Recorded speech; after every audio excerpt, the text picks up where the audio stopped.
Hello student, यहाँ पर बहुत सारे स्टूडेंट ने मुझसे कैनोनिकल फॉर्म के बारे में पूछा। तो ये वीडियो कैनोनिकल फॉर्म है के बारे में बताऊंगी मैं। Canonical form of any boolean function and how we can convert any reduced boolean function to its canonical form. ठीक है। बेसिकली कैनोनिकल फॉर्म जो है वो दो टाइप के होते हैं, स्टैंडर्ड सम ऑफ प्रोडक्ट और दूसरा होता है स्टैंडर्ड प्रोडक्ट ऑफ सम। तो ये दोनों ही कैनोनिकल फॉर्म समझने के लिए हमको सबसे पहले समझना पड़ेगा कि स्टैंडर्ड प्रोडक्ट टर्म क्या होते हैं, जिन्हें हम मिन टर्म भी कहते हैं, और स्टैंडर्ड सम टर्म्स क्या होते हैं, जिन्हें हम मैक्स टर्म भी कहते हैं। तो सबसे पहले हम यहाँ पे समझेंगे स्टैंडर्ड प्रोडक्ट टर्म, जिसे हम मिन टर्म कहते हैं और स्मॉल m से रिप्रेजेंट करते हैं। ठीक है। Suppose we have two Boolean variables x and y। ठीक है। अब we have two Boolean variables, so कितने कॉम्बिनेशंस यहाँ पर क्रिएट होंगे, 2 to the power 2 यानी 4, टोटल 4 कॉम्बिनेशंस जो है वो यहाँ पर बनेंगे। अगर यहाँ पर 3 वेरिएबल्स होते तो हम 2 की पावर 3 लिखते और टोटल 8 कॉम्बिनेशंस बनते। यहाँ पर 3 जो है वो वेरिएबल्स को शो करता है, नंबर ऑफ वेरिएबल्स को, और 2 जो है वो ये बताता है कि हमारे पास 2 ही स्टेट होती है, 0 और 1 बाइनरी में है, इसलिए यहाँ पर हमेशा 2 ही होगा। और जितने भी नंबर ऑफ वेरिएबल्स हम यहाँ पे लेते हैं उसकी वैल्यू जो है वो हम यहाँ पे रखेंगे। तो अगर हमारे पास 4 वेरिएबल्स होते हैं तो 2 की पावर 4 यानी 16 कॉम्बिनेशंस जो है वो बनेंगे। अब हम देखते हैं टेबल के थ्रू। तो यहाँ पर हम एक टेबल फॉर्म करते हैं।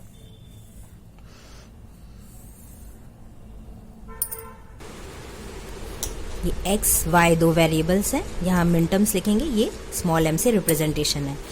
2 वेरिएबल्स है तो टोटल जैसे हम जानते हैं कि 4 कॉम्बिनेशन बनेंगे, 0 0 0 1 1 0 और 1 1।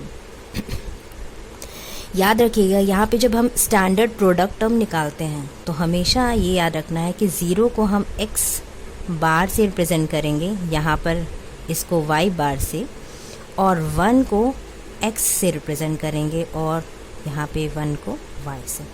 तो मिन टर्म क्या होगा, मिन टर्म हम जानते हैं कि मिन टर्म क्या होता है, प्रोडक्ट टर्म। तो इन दोनों वेरिएबल का प्रोडक्ट यानी x बार इंटू y बार। तो मिन टर्म होगा यहाँ पर x बार इंटू y बार। तो हम इसे डायरेक्टली बोल सकते हैं x बार y बार।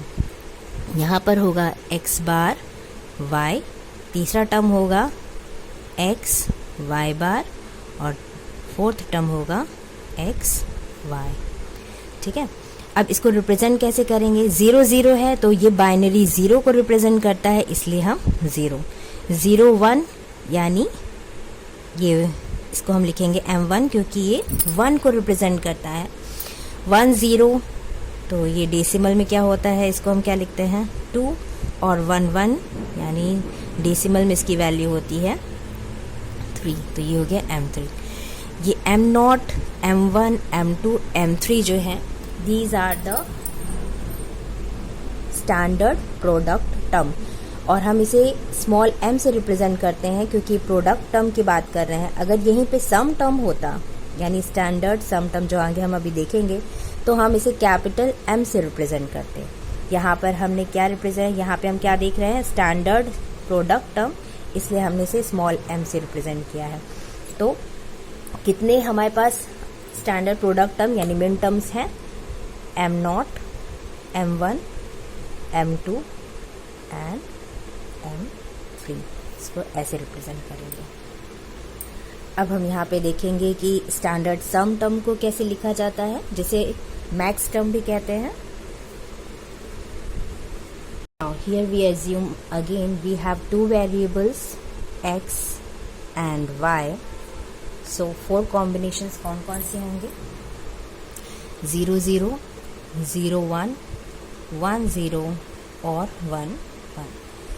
यहाँ पर ये ध्यान रखने वाली चीज़ है कि जब भी हम मैक्स टर्म की बात करते हैं, जब भी हम यहाँ पे मैक्स लिख रहे हूँ यानी कैपिटल M लिख रही हूँ, ठीक है, जब भी हम मैक्स टर्म की बात करते हैं तो हमेशा 0 को हमेशा हमको x लिखना है, यानी x का अगर 0 वैल्यू है तो हम उसे x लिखेंगे, और अगर 1 है तो मैं उसे x बार लिखूंगी। वहाँ पर मिन टर्म्स में हम क्या लिखते थे?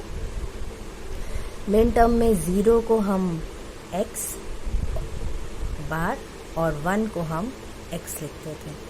यहाँ पर ये दोनों चीज़ें इम्पॉर्टेंट है। मैक्स टर्म होता है सम टर्म और मिन टर्म होता है प्रोडक्ट टर्म।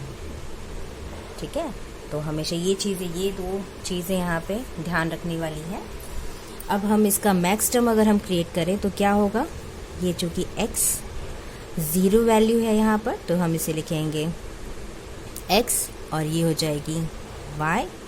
यहाँ पे 1 के लिए हम लिखेंगे x बार और यहाँ पर y बार। मैक्स टर्म यानी ये कौन सा टर्म है? सम टर्म है, इसलिए हम यहाँ पर क्या लिखेंगे? x plus y। इसमें हो जाएगा x प्लस y बार, x बार प्लस y और यहाँ पे x बार प्लस y बार। और चूँकि अगेन ये 0 0 है, डेसिमल 0 को रिप्रेजेंट करता है, इसलिए m0 0 1 m1 1 0 m2 और 1 1 m3। ये हो गए हमारे मैक्स टर्म। इसे हम स्टैंडर्ड मैक्स टर्म भी कहेंगे, क्योंकि स्टैंडर्ड हम इसलिए कहेंगे यहाँ पर क्योंकि हमारे पास 2 वेरिएबल हैं, हमने 2 ही वेरिएबल लिए थे और दोनों ही वेरिएबल इसके इस टर्म में प्रेजेंट है, यानी x plus y bar.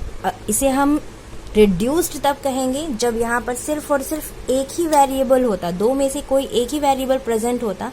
For example के लिए y ही बस प्रेजेंट होता, तो हम कहते हैं कि this is the reduced max term. For example के लिए अगर हम 3 वेरिएबल यहाँ पे लिए होते, x, y और z, और ये तीनों ही वेरिएबल प्रेजेंट होते, जैसे कि मैंने लिया x plus y bar plus z, तो ये एक स्टैंडर्ड मैक्स टर्म है। This is standard standard max term या स्टैंडर्ड सम टर्म है, क्योंकि इसमें तीनों ही वेरिएबल प्रेजेंट है, x, y और z। लेकिन इन केस अगर इसकी जगह पर x प्लस वाई बार ही बस प्रेजेंट होता, तो ये कहलाता रिड्यूस्ड। हम इसे कहते रिड्यूस्ड मैक्स टर्म। ये हमारा रिड्यूस्ड मैक्स टर्म कहलाता। इतना समझ में आ गया कि रिड्यूस्ड मैक्स टर्म क्या होता है और स्टैंडर्ड मैक्स टर्म क्या होता है। अब हम यहाँ पे ये दोनों ही टर्म समझेंगे, स्टैंडर्ड सम ऑफ प्रोडक्ट और standard product of sum terms. तो यहाँ पे हमने समझा स्टैंडर्ड सम टर्म्स और स्टैंडर्ड प्रोडक्ट टर्म्स। तो नाउ हम स्टार्ट करते हैं standard sum of product. Okay, so standard sum of product, we start here. Okay, suppose we have 2 variables x and y, and a function of these 2 variable f of x and y is equal to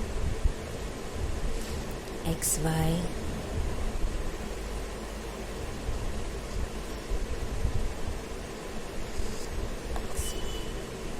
okay.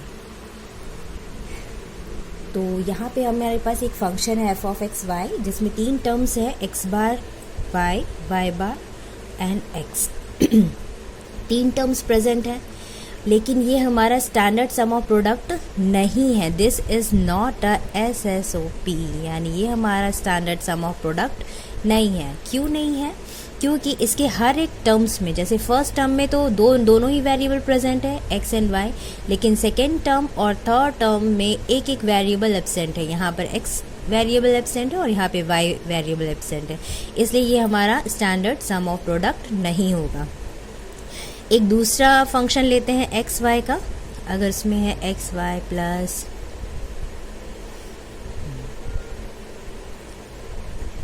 ये क्या standard sum of product है? Yes, this is a standard sum of product, क्योंकि इसके हर एक terms में दोनों ही वेरिएबल जो फंक्शन में प्रेजेंट है वो इसमें है। जैसे कि एक्स वाई का फंक्शन है तो इसमें भी एक्स वाई है, इसमें भी एक्स वाई है और इसमें भी एक्स वाई प्रेजेंट है।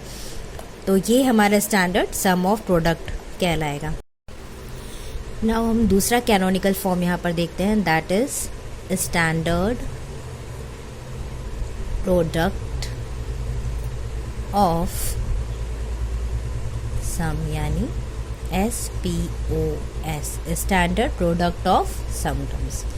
सपोज यहाँ पे हम 3 वेरिएबल्स लेते हैं x, y and z, and there is a function of these 3 variables x, y, z is equal to and x plus y, x plus z bar,